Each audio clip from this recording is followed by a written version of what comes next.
Bonjour et bienvenue sur le podcast Flamboyante. À travers ce podcast, j'ai ouvert un espace de parole dédié aux femmes qui entreprennent avec alignement et intégrité.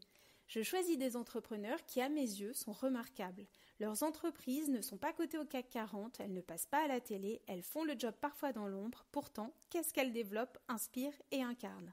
Un épisode de Flamboyante et Entrepreneur est diffusé un mardi sur 2 sur toutes les plateformes.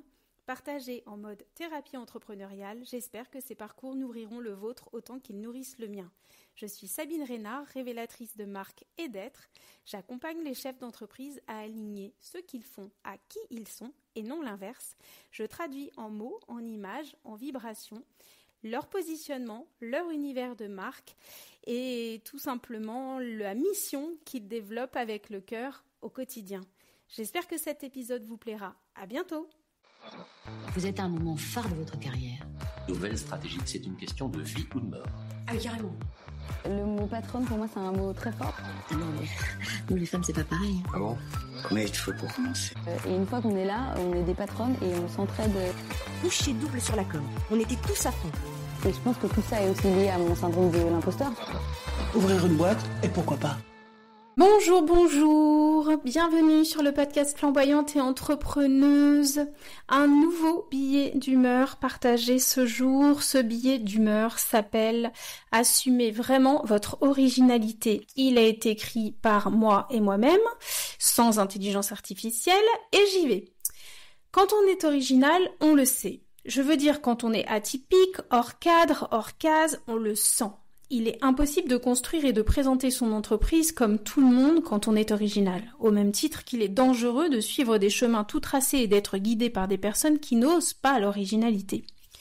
Malgré moi, je suis originale, que je le veuille ou non, je ne l'ai pas décidé, c'est comme ça, je fais avec comme je peux, c'est parfois truculent et parfois c'est vraiment chiant. Je n'arrive pas à faire comme la plupart des gens, il n'y a rien d'autant là-dedans, ce n'est pas un jugement.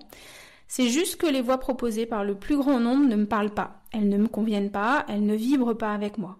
J'aime avancer selon mon intuition, en slalomant entre les lignes, à ma façon. Ça vaut pour la manière dont j'élève mes enfants, pour la façon dont j'ai structuré mon business et dont je travaille, pour la manière dont je vis. Ça vaut donc évidemment pour la manière dont je présente mon entreprise et dont j'accompagne mes clients. Dernièrement, j'ai consulté un notaire, un agent immobilier et une courtière. 3 personnes très compétentes, à l'expérience reconnue.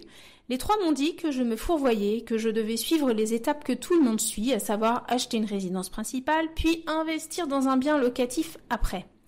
C'est bien, mais cette formule conventionnelle ne me séduit pas du tout. Ce n'est pas moi, ça ne résonne pas. Ce n'est pas ce qui est bon pour moi, je le sais. Donc, je vais faire à ma façon, hors des sentiers battus. Je vais improviser une recette spéciale pour atteindre mon objectif tout en respectant mon intuition, ma personnalité et mes envies. C'est la même chose pour la manière de prendre place dans son entreprise, de positionner son activité et de communiquer autour de ses expertises. Si vous vous sentez original, vous devez absolument être accompagné par une personne qui l'est aussi. C'est évident et c'est essentiel même. Parce que cette personne va vous comprendre, elle ne va pas chercher à vous changer. Parce que cette personne va vous soutenir, elle ne va pas chercher à vous faire douter. Parce que cette personne va vous surprendre, elle va vous proposer le pas de côté auquel vous n'osiez plus rêver. Parce que cette personne va vous emmener plus loin, elle va, à partir de qui vous êtes, vous permettre de l'incarner pleinement et le sublimer. Lorsque l'on est original, faire comme tout le monde est un renoncement à qui l'on est. C'est même parfois tellement difficile de s'assumer pleinement que l'on préfère se faire toute petite ou tout petit et se taire, ne pas avancer, plutôt que de prendre sa place et de s'exprimer.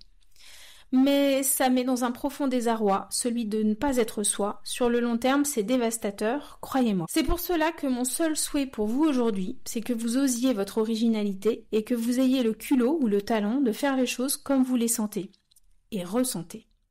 Alors si vous tournez en rond dans votre entreprise, que vous aimeriez recevoir un regard et un conseil originaux, que vous voulez vous créer une entreprise qui vous ressemble vraiment, dont l'image est à votre image, dont l'énergie est à votre énergie, je serais ravie de vous mettre ou de vous remettre sur votre voie originale et de vous aligner ou vous réaligner à votre singularité. Vous le savez, tout est une question de positionnement et de communication. Si vous ne savez pas comment positionner votre entreprise à travers un message clair et un bénéfice précis, si vous n'utilisez pas les mots justes pour décrire votre activité, si vous n'arrivez pas à choisir les visuels inspirants qui illustrent vraiment ce que vous proposez, si vous ne savez pas par où vous y prendre pour construire un plan de communication efficace, impactant, tout en n'y passant pas des journées, alors je sais comment vous accompagner. Je fais ce métier depuis plus de 24 ans, c'est inné désormais pour moi et j'adore ça. Voilà. C'était le billet d'humeur du jour. J'espère que ce billet vous aura nourri et vous aura inspiré. Si vous avez envie qu'on en parle, n'hésitez pas à me rejoindre sur mes réseaux ou à m'appeler. Et je vous dis à très bientôt. Vous avez énormément d'épisodes disponibles à l'écoute d'interviews de mes invitées flamboyantes. N'hésitez pas aussi à aller les découvrir. Et pour soutenir le podcast et renforcer sa visibilité, allez déposer des étoiles sur Apple Podcast ou sur Spotify et partagez, faites une story en mentionnant le podcast et en me mentionnant moi-même. Partagez auprès de vos amis, auprès de vos collègues. Plus le podcast est visible et plus il rend service à des entrepreneuses actuelles ou à de futures entrepreneuses et entrepreneurs.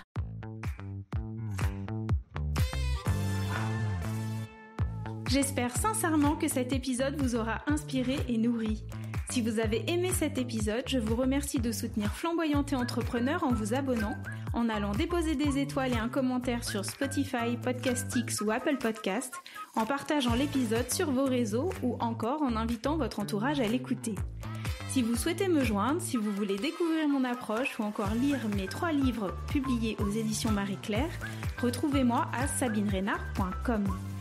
Rendez-vous le mardi toutes les 2 semaines à 7h sur toutes les plateformes pour un nouvel épisode. À bientôt!